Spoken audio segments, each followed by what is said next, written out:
పాత నగకు సమానమైన బరువుకు నగలు తీసుకోండి. నయా పైసా ఇవ్వాల్సిన పనిలేదు. లలిత అడ్వాన్స్ ప్లాన్. అనౌన్స్మెంట్ 1 రేపటి ఎల్లుండి నుంచి 23వ తేదీ నుంచి PCC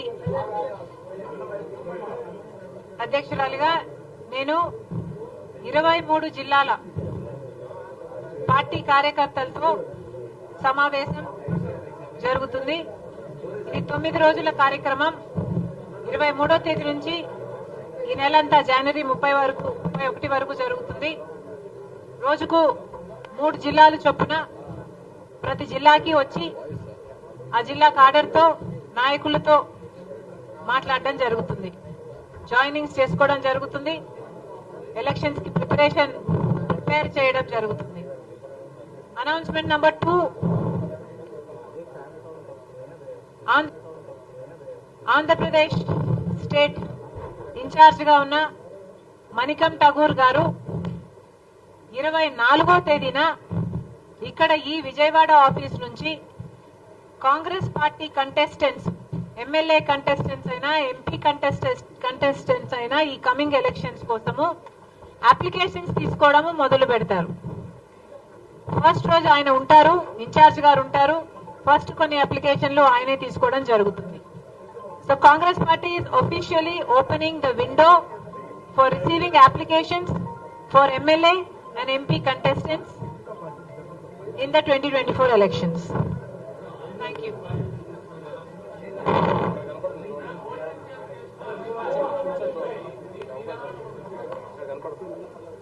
I am very happy to be in Andhra Pradesh. Andhra Pradesh బాధ్యతలు నాకు అప్పగించడానికి కాంగ్రెస్ పార్టీ నా మీద ఎంతో నమ్మకం ఉంచింది.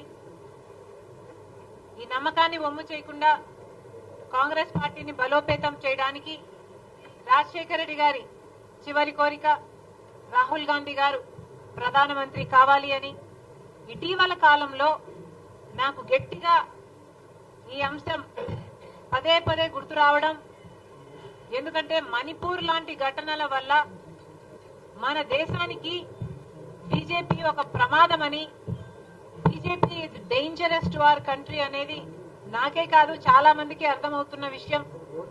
కనుక రాజశేఖర రెడ్డి గారు ఎప్పుడో చెప్పిన మాట 14 సంవత్సరాల కింద రాజశేఖర రెడ్డి గారు రాహుల్ గాంధీ గారు ప్రధానమంత్రి కావాలి అని కోరారు. ఆ మాట ఈ రోజుటికి ఎంత వాస్తవం అవుతే ఎంత బాగుంటుంది అని ఈ రోజుటికి కూడా నాతో పాటు ఎంతో మంది భావిస్తున్నారు. ఎందుకంటే only the Congress party is the largest secular party of this country. BJP party లాంటి రైటిస్ట్ పార్టీలు అధికారంలో ఉంటే మణిపూర్ లాంటి ఘటనలే జరుగుతాయి. బీజేపీ పార్టీ ఇప్పటికే ఆంధ్ర రాష్ట్రానికి చేయాల్సిన అన్యాయం అంతా చేసింది.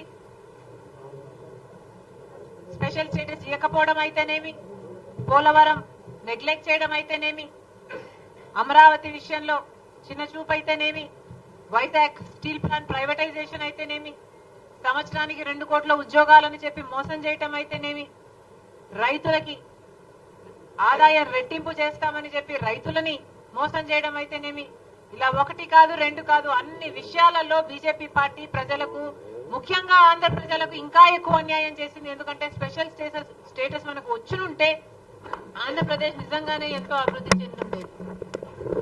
All the more reason Andhra Pradesh ప్రజలు బీజేపీ పార్టీకి బుద్ధి చెప్పడానికి they have every reason. And that's why ఈ రోజు మేము కాంగ్రెస్ పార్టీ తరఫున ఆంధ్ర ప్రజలను కోరుతున్నాం. ఇప్పుడు ఉన్న అధికారంలో ఉన్న వైసీపీ పార్టీ అయితేనేమి, వైసీపీ అయితేనేమి, ప్రతిపక్షంలో ఉన్న తెలుగుదేశం అయితేనేమి, ఈ 2 పార్టీలు పేరుకు మాత్రమే వేరే పార్టీలు తప్ప నిజానికి బీజేపీ పార్టీకే తొత్తులు. వీళ్లకు పొత్తులు ఉన్నాయి లేవు అన్నది డిస్కషన్ కాదు. ఎందుకంటే వీళ్లకు పొత్తులు కంటికి కనిపించని పొత్తులు ఉన్నాయి. వీళ్ళు బీజేపీతో కుమ్మక్కయ్యారు కాబట్టే ప్రతి అంశంలో బీజేపీ పార్టీకి సపోర్ట్ చేస్తున్నారు. వీళ్ళ ఎంపీలు వైసీపీ ఎంపీలు కారు, తెలుగుదేశం పార్టీ ఎంపీలు కారు, వీళ్ళంతా బీజేపీ పార్టీ ఎంపీలు. ఈ పార్టీలకు వేసే ప్రతి ఓటు బీజేపీకే పోతుంది. కనుక ఆంధ్రప్రదేశ్ ప్రజలు అప్రమత్తం కావాలి. కాంగ్రెస్ పార్టీ తరపు నుంచి మేము చెప్తున్నాం, రాహుల్ గాంధీ గారు ప్రధానమంత్రి అయిన రోజున మొట్టమొదటి సంతకం ఆంధ్రప్రదేశ్ స్పెషల్ స్టేటస్ ఫైల్ మీదనే పెడతానని మాటిచ్చారు. దయచేసి మళ్ళీ బీజేపీ ట్రాప్ లో పడకండి. ఈ వైసీపీ అయినా తెలుగుదేశం పార్టీ అయినా వీళ్ళు ట్రాప్ లో అసలే పడొద్దు. ఎందుకంటే వీళ్ళు ప్రజలకు స్వలాభం కోసం ప్రజల ప్రయోజనాలని తాకట్టు పెట్టారు. గత 5 సంవత్సరాలలో ఒక్క విషయంలో కూడా వైసీపీ ఎంపీలు గాని తెలుగుదేశం పార్టీ ఎంపీలు గాని బీజేపీని వ్యతిరేకించింది లేదు. ఎందుకు అని అడుగుతున్నాం. ఆఖరికి మణిపూర్ ఘటనలో కూడా బీజేపీ పార్టీని వ్యతిరేకించలేదు అంటే వీళ్ళకు మాటికి బీజేపీ పార్టీతో పొత్తులున్నాయి. ప్రత్యక్షంగానో పరోక్షంగానో ఏదో రకంగానో బీజేపీ పార్టీ కోసమే ఈ 2 పార్టీలు పనిచేస్తున్నాయి. కాబట్టి ఆంధ్ర రాష్ట్ర ప్రజలు అప్రమత్తంగా ఉండాలి.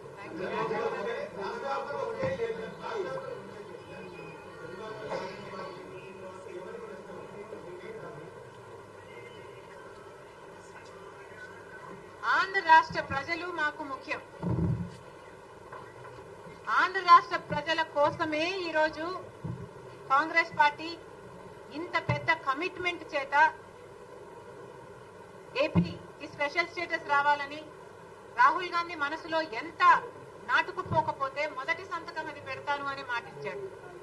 కనుక కాంగ్రెస్ పార్టీ బలపడితేనే, కాంగ్రెస్ పార్టీ ఇక్కడ స్ట్రెంథెన్ అయితేనే ఇది సాధ్యమవుతుంది. ఈ దిశలో ఏ పార్టీకి కీడు జరుగుతుంది అని నన్ను అడగడం కంటే ప్రజలను అడిగితే ప్రజలు సమాధానం చెప్తారు.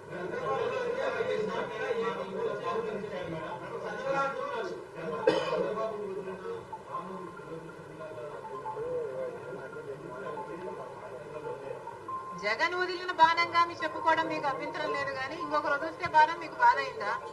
నేను ఎవరు వదిలిన బాణం కాదు. I'm an individual. Just because I'm a woman, don't talk cheaply about me.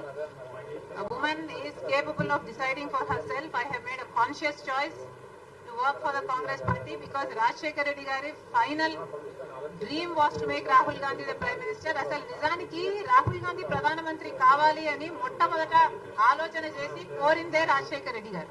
That's why I'm here.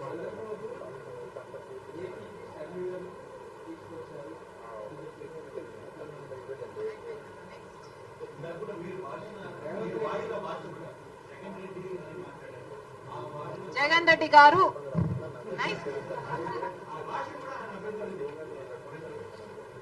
Jagan Reddy గారుకు కూడా అభ్యంతరం ఉందా?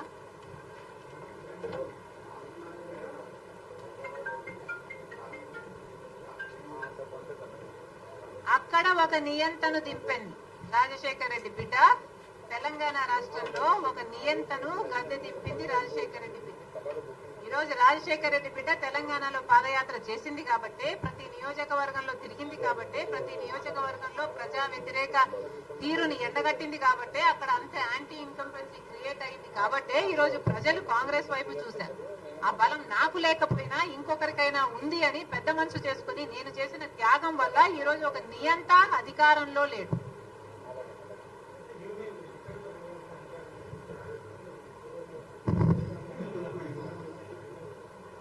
నిజానికి రీజనల్ పార్టీస్ కు చెందిన నాయకులు అధికారం లేకొస్తే నియంత్రణే అవుతారని చరిత్ర పదే పదే చెప్తుంది. అందుకనే నేను నా పార్టీ కోసం ఆలోచన చెయ్యకుండా, నా పార్టీకి చెడు జరుగుతుంది అని తెలిసి కూడా, సూసైడ్ అని తెలిసి కూడా, అంత పెద్ద త్యాగానికి అంత కష్టపడి కూడా నేను పోటీ చేయకుండా త్యాగం చేసిన దాన్ని నేను నా పార్టీ గురించి ఆలోచన చేస్తుంటే ఈ రోజు నేను ఇంకో పార్టీలో విలీనం చేసే దాన్ని కాదు. నాకు కావాల్సింది ప్రజల శ్రేయస్సు, నాకు కావాల్సింది తెలుగు ప్రజలు సంతోషంగా ఉండాలి, నాకు కావాల్సింది అక్కడ ప్రజలు బాగుండాలి, ఇక్కడ ప్రజలు బాగుండాలి. కాంగ్రెస్ పార్టీలో చేరాను కాబట్టి, కాంగ్రెస్ పార్టీ నా మీద ఆంధ్రప్రదేశ్ బాధ్యత పెట్టింది కాబట్టి ఆంధ్రప్రదేశ్కి రావాల్సి వచ్చింది. కానీ ఒక మాట చెప్తున్నాను, నేను రాజశేఖర్ రెడ్డి బిడ్డగా, నాకు తెలంగాణ రాష్ట్రం మెట్టినిల్లు అయితే ఆంధ్ర రాష్ట్రం పుట్టినిల్లు. నేను ఇక్కడ పుట్టాను, జమ్మలమడుగులో పుట్టాను, అవును అక్కడ పెరిగాను, అక్కడ పెళ్లి చేసుకున్నాను, వాస్తవమే. కానీ నా పుట్టినిల్లు ఇదే.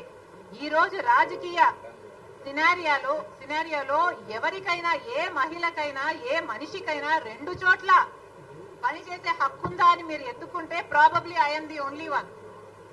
నాకు ఒకటి పుట్టినీళ్ళు అయితే ఒకటి పెట్టినీళ్ళు. Thank you.